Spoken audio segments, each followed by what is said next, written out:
उमराणे गटाचे माननीय श्री प्रशांत चंदूदादा विश्वासराव देवरे यांना उदंड आयुष्याच्या लाख लाख शुभेच्छा.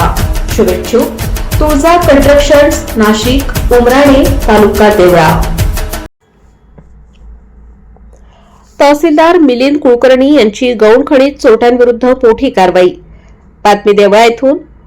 देवळा तालुक्यात अवैध गौण खनिज, वाळू, मुरुम वाहतुकीवर आळा घालण्यासाठी महसूल विभागाकडून मोठी कारवाई करण्यात आली असून दिनांक 7 डिसेंबर 2025 रोजी घडलेल्या 2 वेगवेगळ्या घटनांमध्ये हायवा वाहन व ट्रॅक्टर ट्रॉलीवर कारवाई करण्यात आली आहे. ही कारवाई तहसीलदार डॉक्टर मिलिंद कुलकर्णी यांच्या आदेशाने तसेच मंडल अधिकारी गजानन डोके यांच्या मार्गदर्शनाखाली पंचनामा करून करण्यात आली आहे. पहिल्या घटनेत दिनांक 7 डिसेंबर रोजी रात्री उमराणे परिसरात गस्त सुरू असताना MH15 FV 9797 क्रमांकाची भारत बेंच कंपनीची हायवा अडवण्यात आली. तपासणी दरम्यान वाहनामध्ये विनापरवाना मुरुम, गौण खनिज आढळून आले.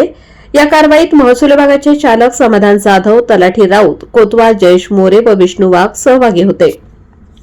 कारवाईसाठी वाहन तहसील कार्यालयात नेत असताना मेशी फाटा येथील बंद पेट्रोल पंप परिसरात चालक वाहन सोडून पसार झाला. त्यानंतर पंचनामा करून गौण खनिज ताब्यात घेण्यात आले. पुढील तपासात सदर हायवा वाहन घटनास्थळी आढळून न आल्याने वाहन चोरीचा संशय व्यक्त करण्यात आला असून या प्रकरणी देवळा पोलीस ठाण्यात CCTNS क्रमांक 257/2025 अन्वये भारतीय न्याय संहिता कलम 303(2)(3)(5) अंतर्गत गुन्हा दाखल करण्यात आला आहे व प्रकरणात दंडात्मक रक्कम वसुलीची कारवाई देखील करण्यात येत आहे.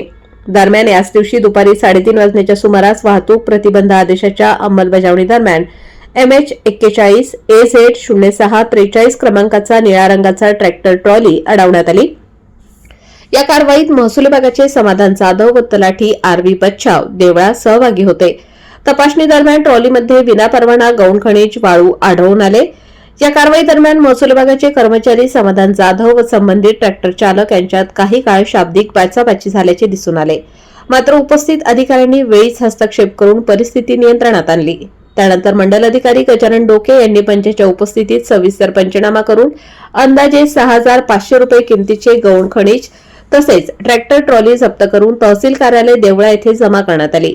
या कारवाईत 1,35,000 इतका दंड वसूल करण्यात आला आहे. या प्रकरणी संबंधितांविरुद्ध देवळा पोलीस ठाण्यात गुन्हा दाखल करण्यात आला आहे.